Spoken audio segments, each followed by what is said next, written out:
Steelworkers has been funded by the Pennsylvania Public Television Network.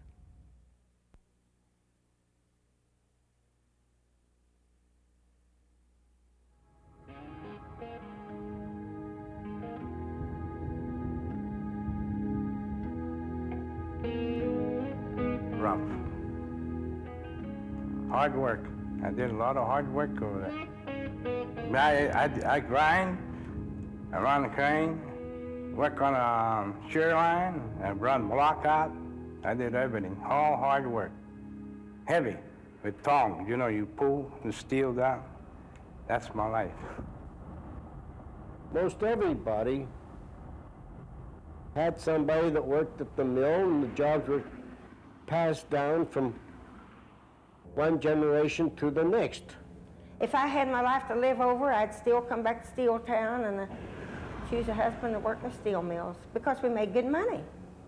We educated and put 4 children through college, bought our home, have a little nest egg. What more would you want?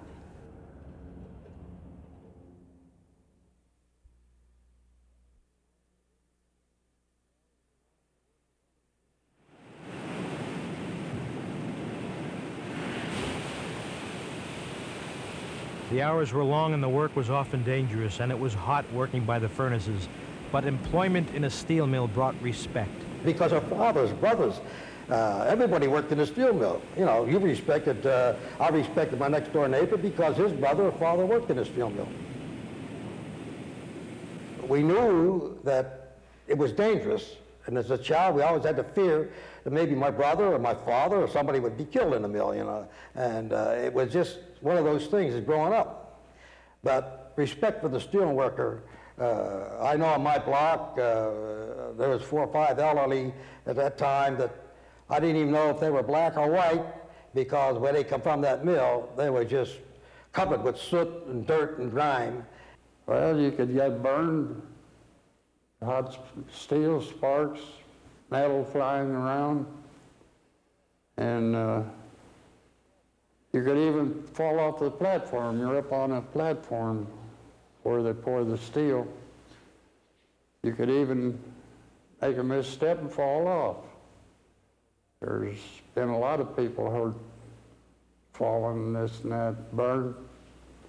I've seen a couple of men burn up. Got them to the hospital, but they died shortly after. So it was all dangerous. My dad used to work in a blooming mill as a millwright, and I remember him as a child working 16, 18, 24 hours at a time. They used to have what they call runners, young boys that stood by the employment office, and if they wanted you to work a double in a mill, they would send a runner knocking on your door saying that you had to go back out, even though you just came from the mill. The mill was a hard place to work at that time. No single enterprise is more responsible for making the United States into a powerful nation than the steel industry. Steel rails tied the country together by transporting people and products from coast to coast. Structural steel made high-rise buildings possible. Machines like tanks and tractors were forged in steel. And for over a century, Pennsylvania was the world's largest steel producer. The steel industry basically began in Pennsylvania. Pennsylvania is where the capital, and technology, and the leadership came together to produce the modern American steel industry.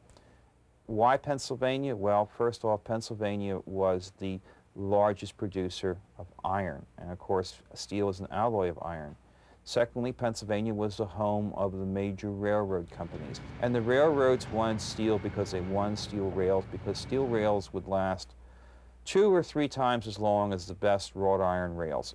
They are the ones who put up the money during the 1860s to produce cheap steel by means of Bessemer converters. And when Bessemer converters were perfected, steel became cheap to produce, became plentiful, and we entered the age of steel. This is Hopewell Furnace, built 1744 by the Bird family and preserved today by the National Park Service. The building over there with the red roof and the steeple on top is the iron furnace, where castings were made for stove plates. It was on sprawling plantations like this that iron was manufactured from the colonial era until the 19th century. These self-contained communities were run like a medieval manor, with an iron master in charge of workers who lived in tenement houses. And it was a family affair. While the iron worker was pouring the molds, his family was doing the cleanup work and the finishing. Workers who cast plates like this were paid only if they were perfect. The average salary of an iron worker some 200 years ago was $7 a week. This plantation near Reading, Pennsylvania had all the ingredients for successful iron making: iron ore, limestone, charcoal, and swift running water to power the water wheel, which forced air into the blast furnace. Briefly, this is how it worked. Molten iron poured out of this furnace into a trough. The molder filled this ladle with the molten iron, carried it over to a mold, and then carefully poured it in. What resulted was a stove plate. This massive furnace at Hopewell, Pennsylvania, is a prelude to America's steel industry. A furnace like Hopewell consumed about an acre of woodland a day to fuel the blast furnaces, and an alternative fuel was necessary. The answer was anthracite coal, and coal was plentiful in this place known as Slocum Hollow, Pennsylvania. In 1840, some speculators from Stroudsburg built this blast furnace to make iron nails, but the nails were very brittle. 5 years later, they started to make iron rails for the New York and Erie Railroad, and their business skyrocketed. A city grew around this furnace and was named after the family which owned it, Scranton. By 1860, this was the second largest producer of iron rails in the country and the main supplier of iron rails for the Union Army during the Civil War. From here on, iron would be produced in big blast furnaces like this. It was the soft coal furnaces rooted in western Pennsylvania which revolutionized the steel industry. By 1870, Pittsburgh had become the chief center of the steel industry. 18 mills in the area were producing about 2/3 of all the steel in the country. These steel plants extended for miles in an unbroken line along the Monongahela River north from McKeesport to Pittsburgh. Steel forged this nation, and it was the strength and sweat of the steelworker which built the industry. The demand for labor was frantic. In the 1870s, word spread throughout Europe that there were jobs, money, and respect in America. The steel companies placed employment ads in European newspapers, and they sent agents to Ellis Island to recruit immigrants to work in the mills. The first ones hired were experienced steel workers from Germany and Great Britain.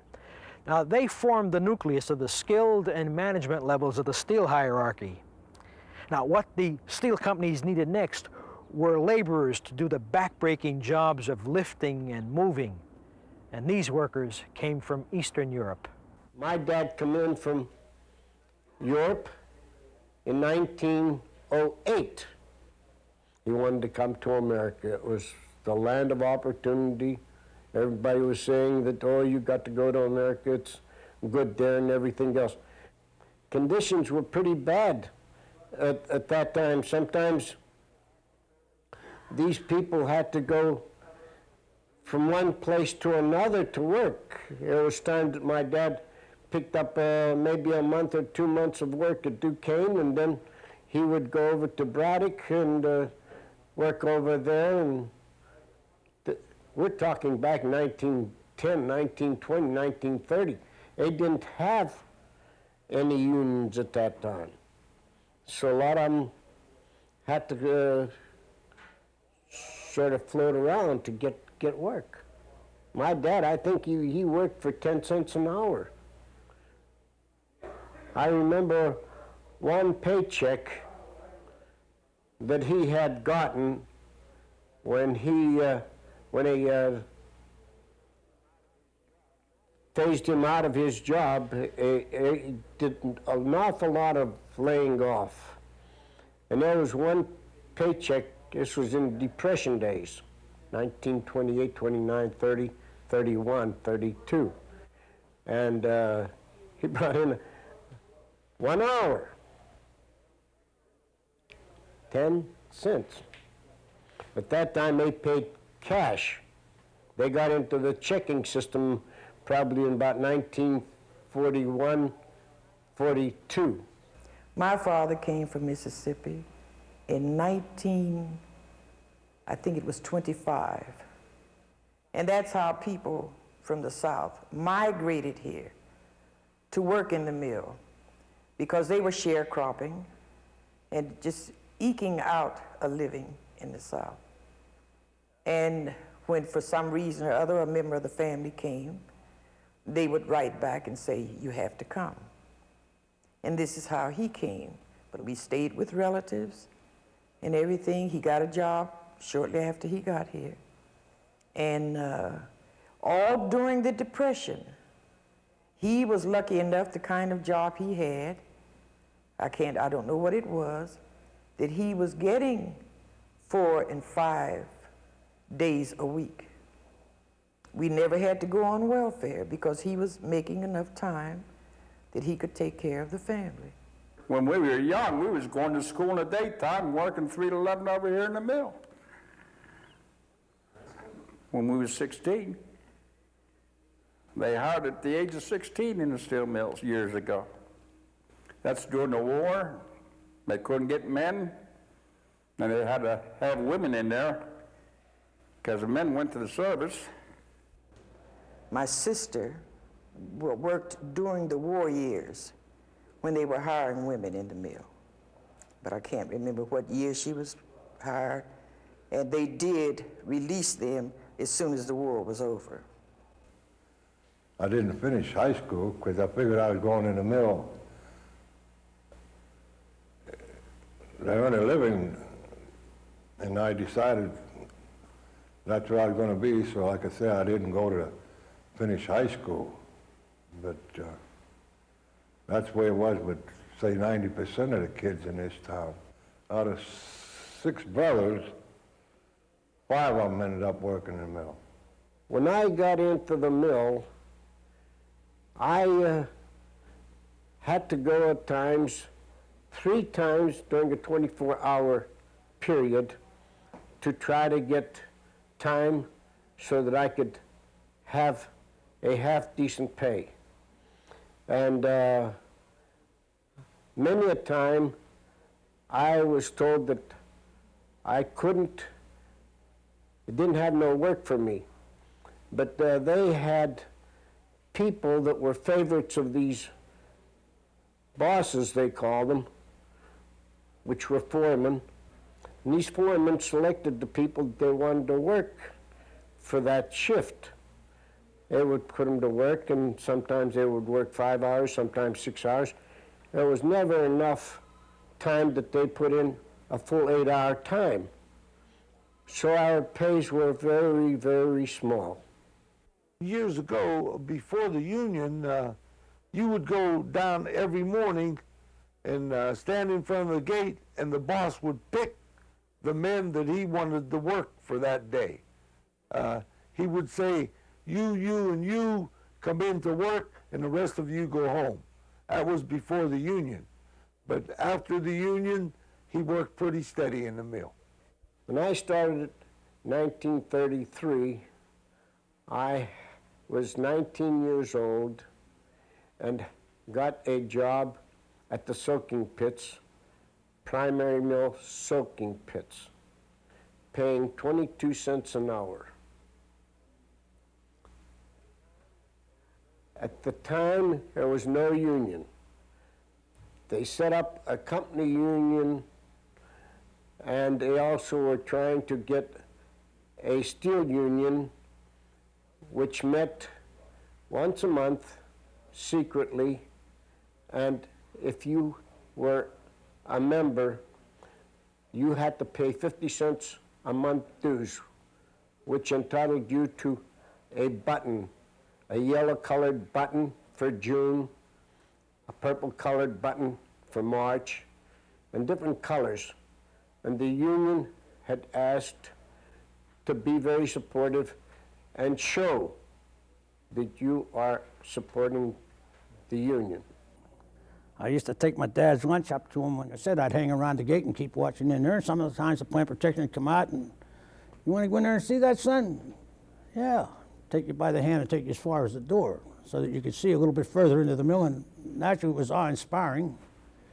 Red hot steel going down there, and guys hammering and squealing, and cranes running and banging.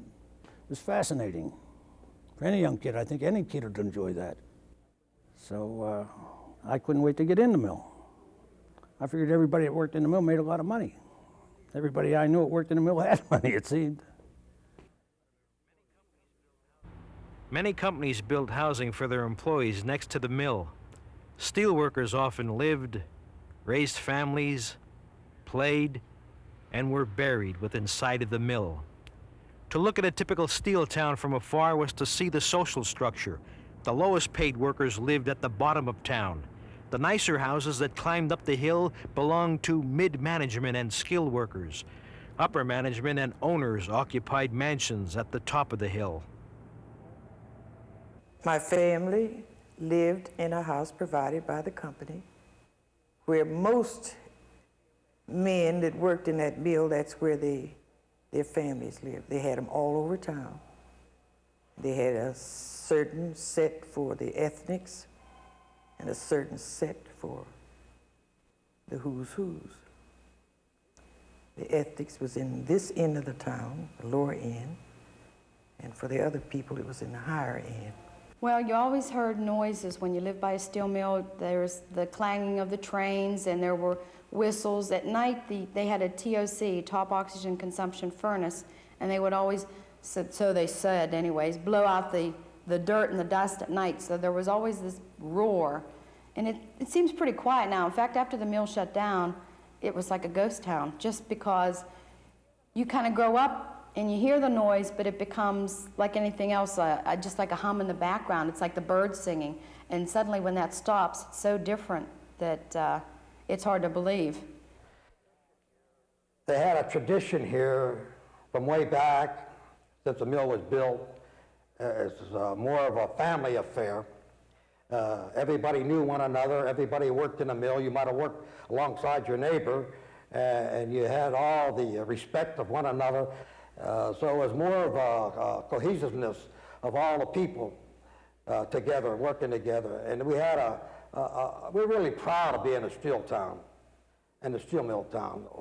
It was a good life because you didn't know any better, you know. You didn't know that there was greener grass across the street. You'd been here all your life. You'd never been anywhere. And it was a good life. And as far as the living in the backyard of the mill, that goes to say again, you were used to it.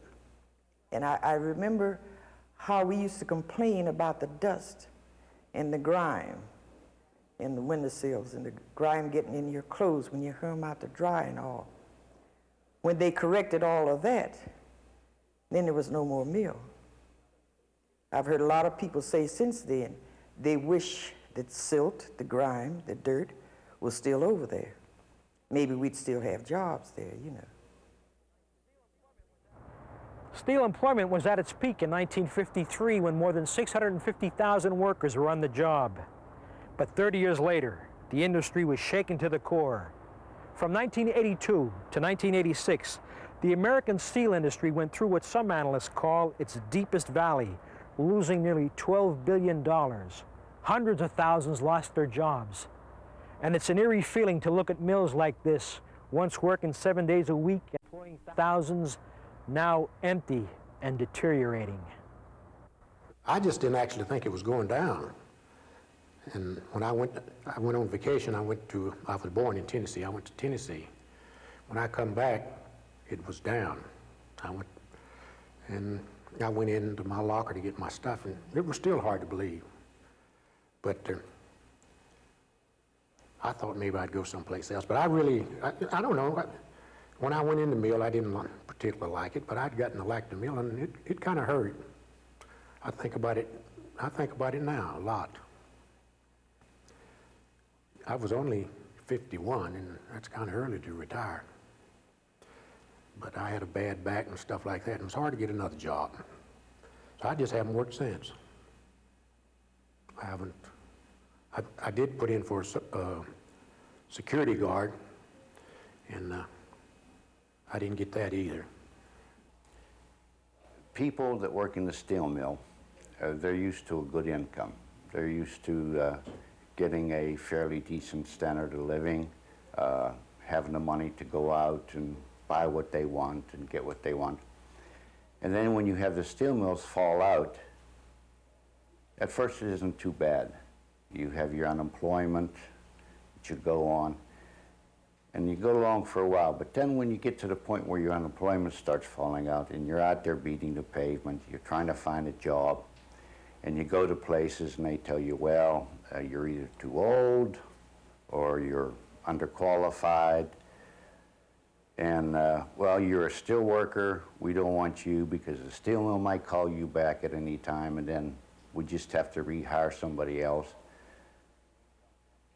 And then you come to the point where your benefits run out, and then you have to think, well, what do I do now? And you start having problems naturally. You're with you and your wife. Naturally, it starts with finances. And things don't get any better, and then you have to go to welfare. Now, right then and there, you take a man that's a breadwinner. He's worked hard all his life to get to the position where he was, to get some of the things he has, to buy himself his home. And then he has to go to the welfare. And he sits there and thinks, well, that's degrading to me. It's humiliating. You get visions, you know, you come through and you remember how it was. Just like when you drive out of here, you could see sparks and stuff coming out of those windows down there where the people was grinding and all this sort of thing. Now there's no noise, no nothing. Even though there's a few people working over there, you can't tell it. There was 24 hours a day, there was, you know, you could see them, the heats and things being poured in the blast furnace. And I don't know, it's just a sad feeling. I know this, we'll never see it again, and you know, it's a good thing that a lot of it was captured on film and stuff where the kids and things can see it, because you'll never see nothing like that again. And it was something to behold. Well, there's a lot less people working, and the people that do work do a lot of different jobs. You're not just on one particular job. Like if you ran crane, you don't just run crane now. You have to come down if you're not running the crane and do other things. So they've really, really cut the workforce down, and people aren't just specialized. I ship most of the time, but I also load trucks and I run crane and I package steel and run a tractor. And I do all of that in a course of a day. Whereas before, you would have had 6 or 7 different people doing that same work. And it seems kind of funny because the buildings are still there, but the people aren't. And there's a lot of lines sitting there that you often wonder if the company knows enough to know to put money into certain lines to run them or what. You kind of always hope that it's going to expand more, and which it has, more so than when I'd first gotten hired, but it's not, I don't think it'll ever be the way it was. So whenever you come over the top of the hill, you can see the whole mill laid out. I mean, the mill actually is longer than what the town is. And there's that whole area over there, and a little part, say at the most, they might have 500 men instead of 5,000 working in there. The biggest event around our area was the 4th of July parade. And the company and the union would donate lots of money, and you would have fireworks like probably no one could imagine in a small town. And thousands of people would come for the parade from the whole tri-state area, line the streets, and now they don't have one. Even though the mill's back, there's 400 people working there, it's not the 5,000, and it's a shame of what it's done to a community. I bought a house on the parade route, and that was the comment. When I was a little girl, we used to stand in front of it, and I used to say, man, it would be really nice to be rich enough to live right on the parade route. As a little kid, you see things like that. And after I got back in the mill, about 3 years after I was there, I bought a house on the parade route, only there's no parade. The steel industry came through a rather difficult time in the 1980s, particularly from 1982 to 1986, when it was in a deep depression and the market worldwide was in trouble. However, in 1987 and 1988, it has turned the corner, and right now it's been quite profitable. The industry during the past 7 years has eliminated a tremendous amount of steel-making capacity. Now, this shrinkage in steel industry capacity is a realistic movement to trim the capacity of the industry to the size of the market. Of course, the market has shrunk. But as far as the present is concerned, the situation has improved. Productivity is improving. It is now requires about 5 man-hours per ton to ship a ton of steel. It did require in the past 10 man-hours, so the productivity has been doubled. With that, of course, you have a reduction in costs of production, so that the industry has now become quite competitive on a worldwide basis. The steel industry is rich with tradition, an industry that literally built our nation, an industry that employed generation after generation of families in this century, only to be remembered by its sudden and radical employment shifts of the 1980s. I think that the number of jobs in the mills right now, there are about 170,000 people employed in the steel industry, and this is down from about 500,000 in 1974, which was a peak year in terms of production. I do not see any significant increase in the number of jobs in the steel industry because there is no expansion planned by the integrated companies. But the jobs that exist today, I'm quite sure will exist during the next decade. High quality steel was really great. I was very happy to be a part of it. I know with the union and the company working together make a lot of people happy and satisfied. I know I've been happy and satisfied all my life. I say, God bless the company, God bless the union, God bless America. Steelworkers has been funded by the Pennsylvania Public Television Network.